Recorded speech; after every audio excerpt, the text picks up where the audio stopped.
Hello દોસ્તો, આપણે ગુજરાતમાં ફરવાલાયક જગ્યાઓ જે છે એના વિશે તમને આજે ઇન્ફોર્મેશન આપું.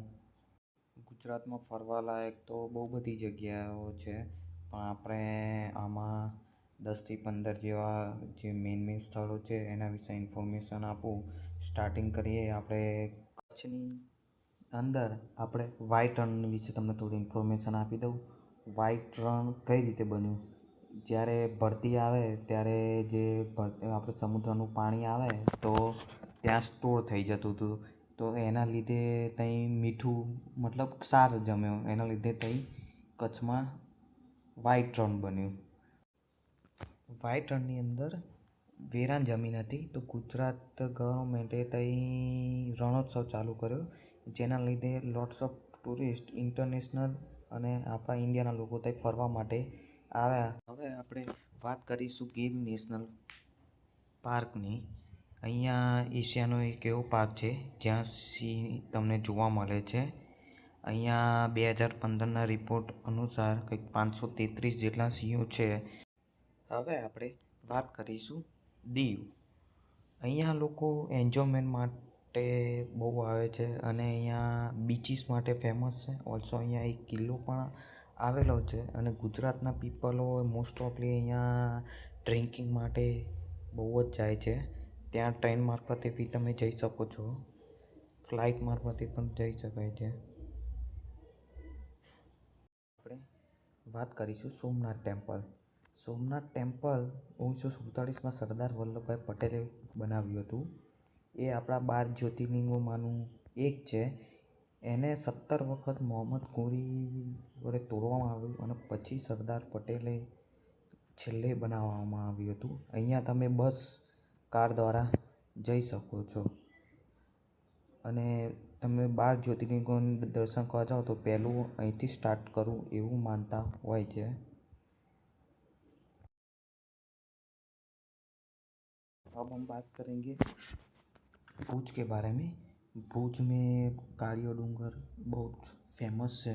ઓલ્સો ત્યાંના જે મહેલ છે એ પ્રાચીન સંસ્કૃતિની યાદ અપાવે છે. ઓલ્સો ત્યાં ગાર્ડનો પણ ખૂબ બધા આવેલા છે અને ત્યાંની કહેવત છે કે ભુજની કમાણી ભુજમાં સમાય.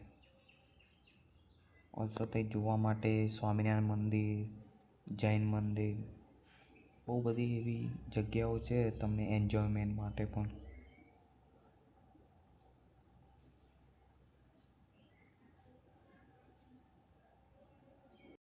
હેલો દોસ્તો, હવે આપણે વાત કરીશું ગુજરાતનું કેપિટલ ગાંધીનગર.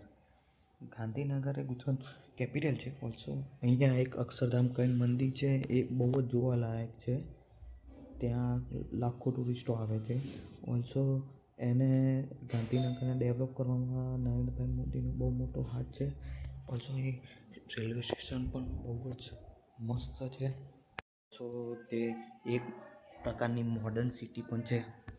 હવે આપણે વાત કરીશું અંબાજી માતા ટેમ્પલ. અહીંયા લાખો ટુરિસ્ટો દિવાળીના સમયે બહુ આવે છે. ઓલ્સો એનો જે ઉપરનો ભાગ છે મંદિરનો એ સોનાથી બનેલો છે. પર 999 જેટલા સ્ટેપ પગથિયા પણ છે અને અહીંયા રોપવેથી પણ તમે જઈ શકો.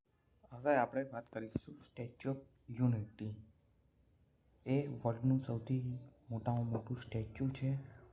આ ઓલ્સો એ સરદાર પટેલ જે સરદાર સરોવર ડેમ છે એના બાજુમાં સ્ટેચ્યુ ઊભું કરવામાં આવેલું છે.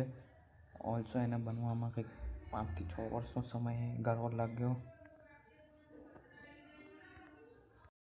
એના બાજુમાં સરદાર સરોવર ડેમ પણ આવેલો છે. એનું બનાવવાનું મેઇન હેતુ કે 4 જે સ્ટેટ છે ગુજરાત, રાજસ્થાન, મધ્યપ્રદેશ, મહારાષ્ટ્રને પાણી અને વીજળીનું પૂરું પાડવાનું છે. આ ડેમની હેલ્પથી આખા ગુજરાતને પૂરેપૂરું પાણી પૂરું પાડે છે. ઓલ્સો હવે વાત કરીશું આપણે જે સરદાર પટેલ ઝૂઓલોજીકલ પાર્ક છે એના વિશે. અહીંયા કંઈક 1000 જેવા ડિફરન્ટ એનિમલ પણ આવેલા છે, પ્રાણીઓ પણ અહીંયા ઝૂની અંદર છે. ઓલ્સો એનો ટાઈમિંગ 9 થી 5નો છે. ઓલ્સો ત્યાં જવા માટે આપણે આપણે ઇલેક્ટ્રિક રિક્ષા ઈ રિક્ષાનો પણ ઉપયોગ કર્યો છે. ઓલ્સો બસો પણ અવેલેબલ છે અને આ એન્જોયમેન્ટ માટે એક સારી એવી જગ્યા છે. હવે આપણે વાત કરીશું રાજકોટ. રાજકોટ એ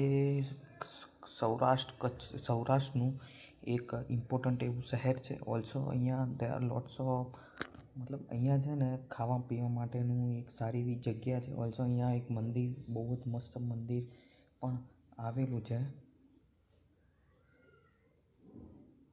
હવે આપણે વાત કરીશું દ્વારકા. દ્વારકા એ એક શ્રી કૃષ્ણની નગરી કહેવાય છે. એ ગુજરાતનું એક ઇમ્પોર્ટન્ટ તીર્થ સ્થળમાંનું એક છે. ઓલ્સો આ મંદિર છે એ દરિયાકાંઠે બનાવવામાં આવ્યું છે અને તેના બાજુમાં એક શિવરાજપુર બીચ કરીને છે. એ બી થોડા સમયથી બહુ જ ફેમસ થયો છે.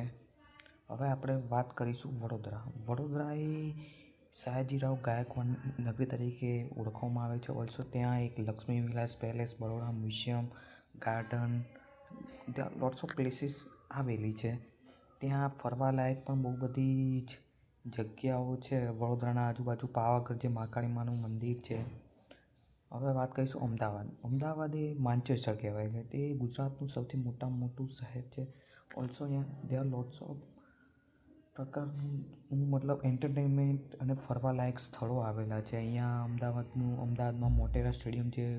એ વર્લ્ડનું મોટામાં મોટું સ્ટેડિયમ છે. ઓલ્સો એની કેપેસિટી 1,31,000 જેટલી છે. ઓલ્સો અહીંયા કાંકરિયા તળાવ છે. પછી એક બ્રિજ પણ બનાવવામાં આવ્યો છે, ગ્લાસવાળો બ્રિજ છે.